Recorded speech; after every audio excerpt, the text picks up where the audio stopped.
morning, and thank you for tuning in today. You are watching The Dietitian on a Mission. My name is Janet Calderwood. I want to welcome you to the show. And if you're watching for the first time, I do want to say a couple of things. Number one, this show is dedicated to helping consumers separate nutrition fact from fiction, giving you practical tips to live healthy every day. And with me today, I have a dear friend, a wonderful registered dietitian that works in Collier County, in the community there, and Twyla Lee is with me, and it's always nice to have you when you're available. Thank you, Janet. It's so great to be here. And something that we've been discussing that's very important, we haven't talked very much about it on the show, is food preservation. And it sounds really complicated. Tell us what food preservation is all about, Twyla. Well, the whole point in food preservation is to increase your options. So, for instance, say you've just been to the farmer's market, or maybe you're a gardener, or maybe you've been gifted with some extra items. Why are you laughing, Janet? Because the way that you present it, it's always so perfect. So, yeah, if you're a gardener, or you're if you are a gardener, if you're right? a gardener, or you going to the market, right? Or say you're a cook and you have taken the time and effort to make some wonderful recipes for yourself, for your family, for your friends, and you have extras. So what do you do with that so it doesn't waste and so it's safe to eat? So And there's three major ways to look at food preservation. And not to mention, I would even say that for most of us, we're looking for opportunities to be wise with our dollars, right? And food preservation can help, obviously, preserve the food so that it's not wasted. Exactly. So say you have made something, you put it in your refrigerator, and you forget it's there. And you know what's going to happen. Yes, it's going to look like the science fair experiment. You're going to have fuzzy mold and things growing on it. You're going to throw it in the trash, and you've wasted money. Oh, and what about when you walk in the house and you open the refrigerator and you smell something, and you're like, there's something in here that shouldn't be in here anymore, and you can't figure it out, right? That's probably the food item that she's talking about. So we don't want good food to go bad, and we want to preserve it, and we still want you to feel good about eating healthy foods. One of the things that I think is really important to bring up is people are busy, and cooking food takes time. And if you can cook extra and have it to enjoy later, right, for another meal, instead of just cooking for one every night, cook in bulk and have extra meals available in the freezer, well, that's working smarter and not harder. Exactly. So freezing would be perfect for leftover foods or for foods you intentionally want to freeze and use another day. But there's some real guidelines that can help you in preserving those foods to maximize their nutrients and to also make sure they're safe for you and your family to eat. Okay, and so you mentioned that there are three ways that when you talk about food preservation that people can utilize. What are those ways? Well, we just talked about the freezer foods. Right. So those are perfect for entrees, vegetables, fruits, lots of things. But there's also canning.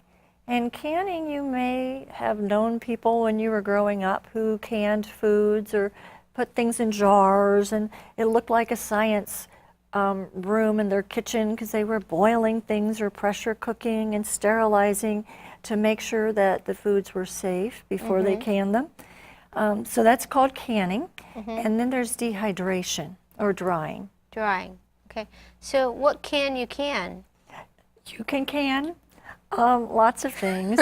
Popular things to can are fruits and vegetables, but also you can go further and do jellies and jams, which would be made normally from fruits. Now, when you talk about food preservation as far as canning goes, Are these foods just as nutritious as a fresh fruit or vegetable? Yes and no. Okay. Most of the nutrients are retained, Okay. but when foods are cooked, some things do change a bit in the chemical composition. So like any food that's cooked, they may lose certain nutrients, but in some cases, foods that are cooked actually become more nutritious depending on what vitamins they have a lot of. Oh. So the point is, you have to eat them. You have to eat them one way or another, raw, Okay. right, or cooked. So it's similar to cooked foods or cooked vegetables So it and sounds like fruits. what you're saying is that by canning, you increase the bioavailability of certain key nutrients. I know in the case of tomatoes, for example, the lycopene compound, that antioxidant that can be effective in reducing a gentleman's risk for prostate cancer, becomes more available through the canning process. That actually helps it come alive, so to speak, rather than just eating fresh tomatoes. So there are certain nutrients. And the main thing, though, is the nutritional profile. Like you said, while it may vary slightly, it's relatively similar. And you know, my big thing is if I can get people to eat more fruits and vegetables, whether they're dried, canned, frozen, or fresh, I feel that as a dietitian, I'm on the right track. As far as we're talking about canning today, but you know, even for canned vegetables and things that people commercially purchase commercially in a store, you do need to be mindful that there are a lot of preservatives in some of those things, and in some cases sodium. So you can rinse the sodium off, right, by rinsing the vegetable, and that will help eliminate about 40% of the sodium content in the canned food. But still, the nutritional profile of these food items is very, very similar in nature. And for people that are on budgets, and they can be wonderful opportunities to get your servings of fruits and vegetables. Exactly, and fresh fruits and vegetables are not always available to people, depending on the situation. Or you think about if you're camping or far away, or limited budgets or limited refrigeration space and opportunities, then you need to look at other options like canning. And I was thinking particularly when we were talking about food preservation and canning, things that we can do ourselves, like home canning. So as opposed to commercial canning. Commercial canning, like you said, is great, still gives people options on their nutrients. But if it's home canned, you can control how much salt you put in, the herbs and flavors that you add to the items that you're canning, your vegetables, your sauces, your fruits. That's a very good point. And then the other thing I would even say is that, you know, many times people, when they are going to farmers markets and places where they're buying produce directly from the farmer that's coming directly from the field, that sometimes through heat and light, that some of those nutrients can be destroyed. And if you've, you know, went to the field and you've picked some fresh green beans, for example, but they're sitting on your counter under a bright light, you can actually cause more of those nutrients to leave. And in some cases, frozen and home canning can be great alternatives to something that is fresh, just because it depends on how you're maintaining that item. Exactly. So if you eat it right away after you've picked it, great. If you've canned it or frozen it as soon as possible after it's been picked, even better. Just think how helpful that is, rather than leaving something on the counter for days that still may be safe to eat, but it has lost some nutrients. So it sounds like what you're saying is from farm to freezer, or immediately taking some kind of action to preserve that food is going to be the best way to retain the nutrients. Exactly. So you think about things that are raw. Okay. they're going to start breaking down. I mean, once they continue Are to you ripen. talking about raw fruits and vegetables? Yes. Okay. Raw fruits and vegetables. Okay. So once they've been picked, they actually continue to ripen. There are enzymes in the fruits and vegetables that help them to continue to ripen to be just the perfect, luscious fruit or vegetable that you really want to eat. But they continue to do that with age after they've been picked for a while. Okay. So then what's going to happen? They can spoil because they're susceptible to microorganisms, Okay. yeast, bacteria, Okay. fungus. So, what do you do to prevent the further deterioration of that very delicate fruit or vegetable? Well, if you don't eat it, then we go back to the 3 ways that you can preserve food. Well, and let's talk about another way, Janet, refrigeration. You know, we Okay. said about the science experiment or whatever. But refrigeration is going to slow down. Retard Yes. some of And that so the growth. temperature is really important. Staying out of the danger zone. What's the danger The zone, danger Twyla? zone is 40 degrees to 140 degrees Fahrenheit. And that's the temperature where bacteria or microorganisms grow faster. So foods They either multiply. need and multiply. So that's when they grow, they multiply, and they multiply exponentially. Yeah. So it happens. And not only the organism themselves, all those little cells, but some organisms also produce spores or toxins. And then those, even though the bacteria may be killed in heat, in cooking, if it's one of those toxin-producing bacterias like botulism, that's what can make people really sick. Okay. So it's important to be careful in paying attention to temperatures and into keeping things clean and sanitary when you're preserving foods. And keeping things out of the danger zone. People don't realize this, but foodborne illness, and that's when people ingest an unsafe food, it can be deadly. I mean, people die of this. And most of the time when people experience what they call, sometimes people say they don't use that proper term foodborne illness, they call food poisoning. Oh, I got food poisoning. Do you know that most of those occurrences are actually in the home? They do. We have a very safe food supply in this country, in the United States. So, and there are a lot of regulations to help keep it safe, from in the field to how it's grown, to traceability, to good agricultural practices, to appropriate processing. Those things are well in place. But at home, many people just don't know. They might leave something out in the danger zone, Or they room may temperature, and they don't think about They it. might have their cat walking across the counter on the cutting board that they're going to cut the chicken.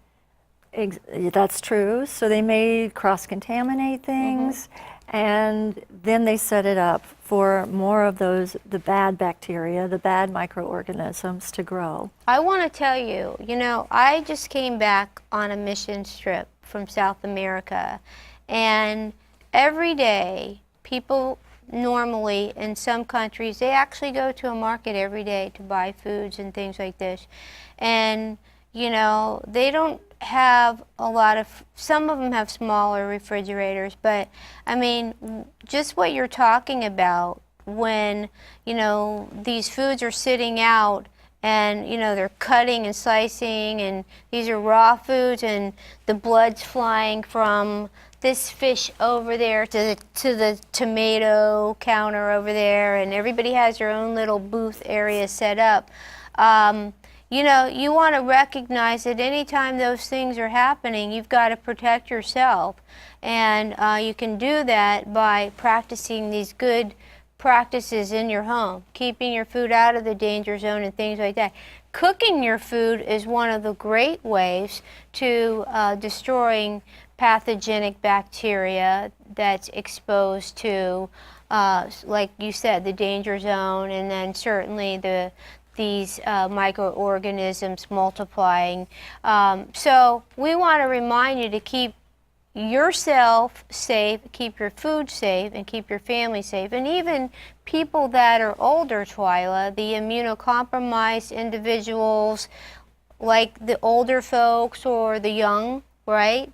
The little small children, or people that maybe have an infectious disease like HIV or AIDS, they're more susceptible to these infections. So we need to be especially mindful to keep everybody healthy.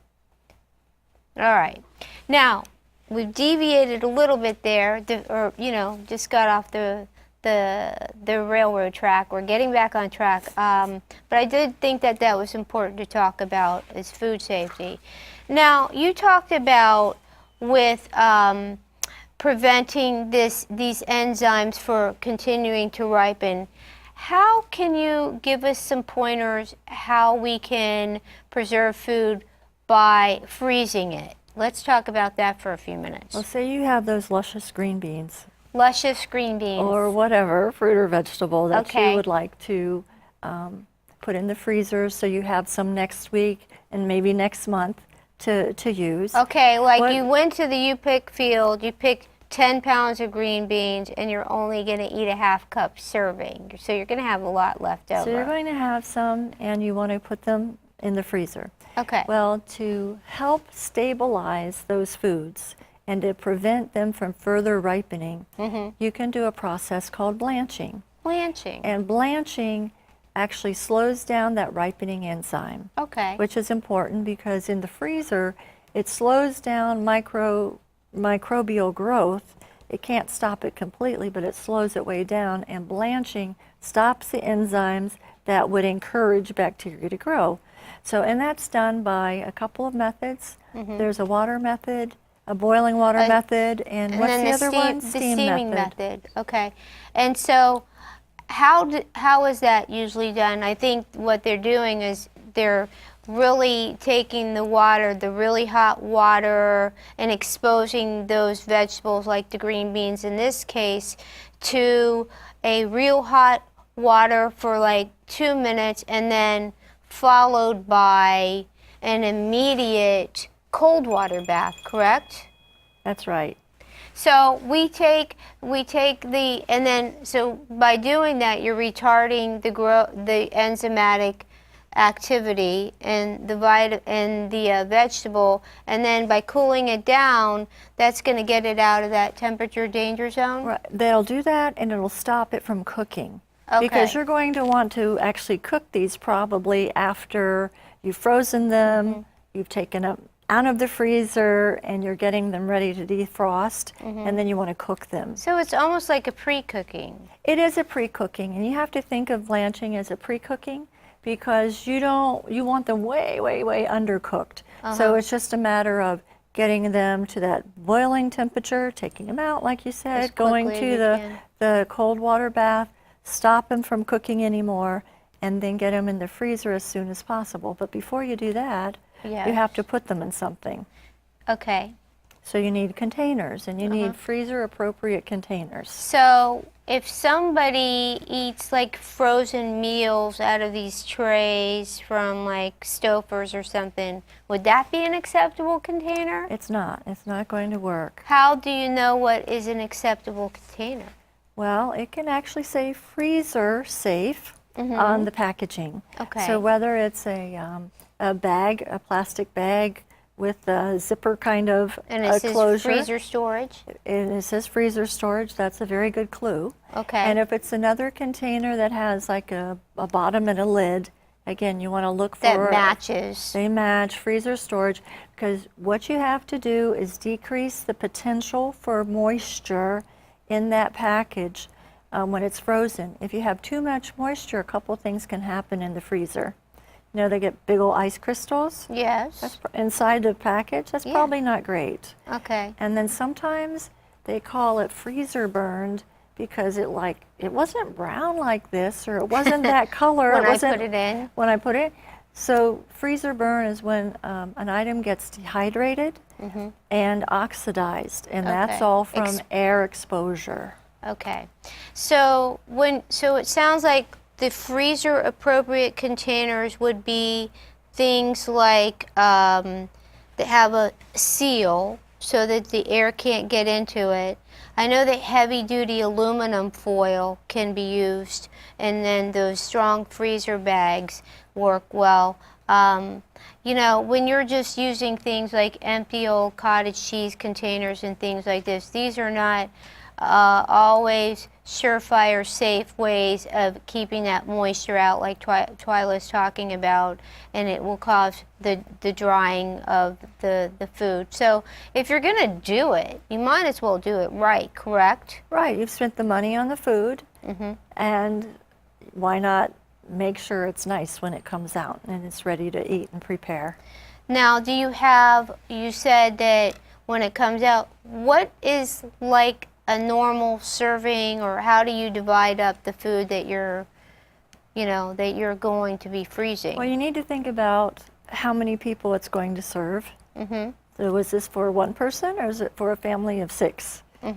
And then you still need to make sure, even if it's for a large family, that you don't use too big of a packaging, that you can freeze it quickly Okay. in a relatively short period of time. So the larger volume is going to take longer to freeze. It is. So if it's a big cube like this, that will take much longer to freeze than if it were a shallow container. Okay.